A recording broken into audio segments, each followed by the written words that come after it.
Hi, I'm back. It's day 6 of the water fast. I think I made the first video on day 2.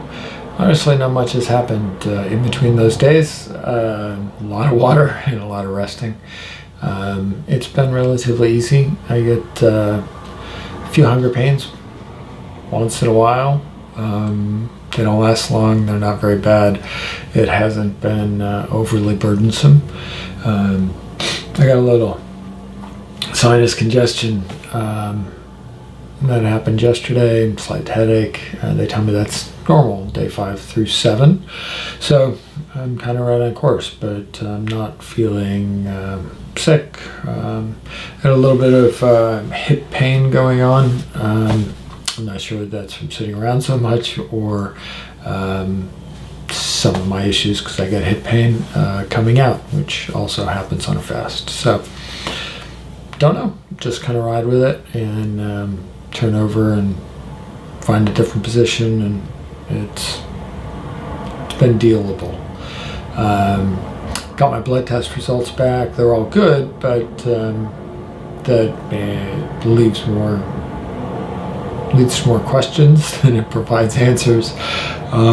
I mean, it's always good to not have bad results, but I'm really curious now about what explains the symptoms that I've had that brought me here. So, meeting with doctor again tomorrow to go over those, and we'll see. Well, I haven't been talking much. I've noticed talking is stressing my throat out a little bit.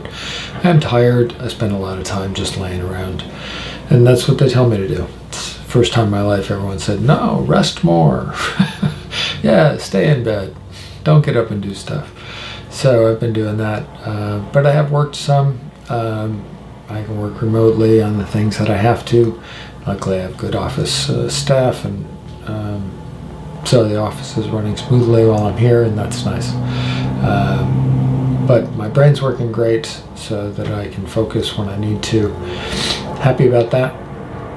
So far it's been a really good experience. In 6 days I've dropped just over 12 pounds. Well, it was 5 days because I measured myself this morning. So that's always nice. Now you gain some of that right back when you eat. Some of it's fluid, some of it's glycogen. Some of it's just the weight of food in your body that I don't have. So I'm expecting to gain back 4 or 5 pounds once I start refeeding. But that'll be for a while. So we'll see how much weight. Still not sure if I'm going to be fasting for 14 days or 21 days. It's one of the things I'm going to talk with the doc about tomorrow and try and get some clarity on that. Also going to see a chiropractor about this frozen shoulder. That's the size that shoulder goes. So, I don't know how well that shows up on video, but here's a comparison. That's the good shoulder. And it's painful. So when I try and move outside of the range of motion, it hurts. So I'm going to see if they have some exercises or something I can do for that, or whatever. Manipulations. I'm open to suggestion. Yeah, really not too terribly much to report other than it's not that bad. If you can rest and not do much, and if you have your mind set on, I'm not eating, then it doesn't bother you. I think if you sat around obsessing about wanting food, it would be a really horrendous experience. But I'm pretty good at putting that out of my mind. So that's great. And I avoid it. I avoid the cooking lectures. I try and avoid the kitchen while they're cooking because it smells good. But that's not completely avoidable. Been laying out in the sun some, been meeting some really fabulous people. It's really amazing people come here, and so I'm really, really glad I decided to come. Met some really good people. So, yeah, if you're thinking about it, I highly recommend TrueNorth. It's a great place. Actually, if you're going to do a water fast anywhere over 5 days, I wouldn't suggest doing it anywhere else. I researched all the other places. I wouldn't trust them. Here you get solid medical supervision. They come around and they check on you twice a day. There's a doctor's button on the phone that you can push 24/7 if you need help. They draw blood. They check your urine. they keep really good tabs on you, and they know what to look for signs that you're getting into trouble, and that you might need to eat. And I've seen them put people on broth, or tell them to break the fast and have some juice, because they weren't responding well.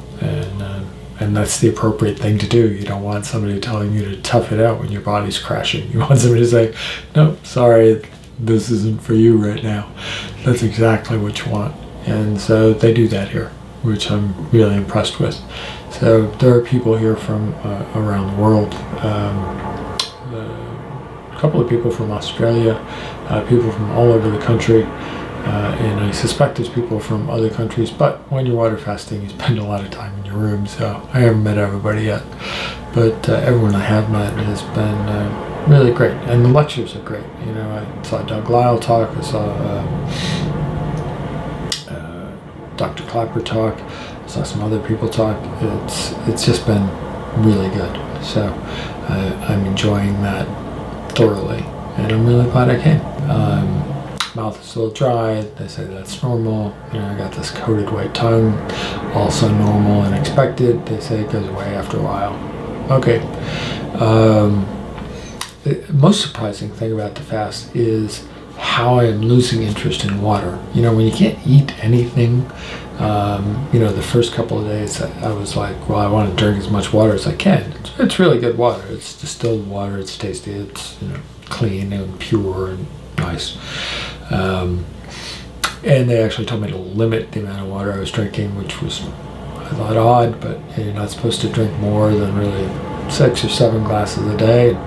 That's less than I drink normally, so I thought that was weird. But I did that. You know, I followed that instruction, and now on day 6, I'm like, you know, it's 6 o'clock at night, and I think I've had 3 glasses all day long. Actually, the third glass is sitting right behind the camera, and it's only 3/4. It's still 3/4 full, rather. So, yeah, it's just like, yeah, you know, it doesn't taste bad. I just, you know, it's whatever. So, I will drink at least my 5 or 6 that they suggest drinking, but it's hardly like something I'm looking forward to anymore. So I thought that was surprising. Can't think of anything else to say right now. Just everything's been really positive. Oh, the other thing is that I got the smallest room, and that's not usually my style. So, you know, I just like, oh, you got a suite, I'll take that. You know, as long as I have the money, I can do it and all that.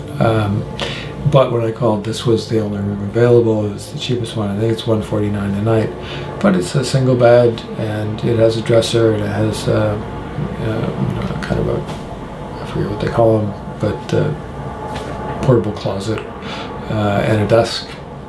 You know, and it's fine. You know, a share bathroom with one of my suite mates. There's 3 bedrooms in this apartment. They're set up as apartments, and it's been fine. So, you know, they told me I could, you know, get on the waiting list, and as soon as a larger place opened up, I could move in. But I have no intention of doing that right now.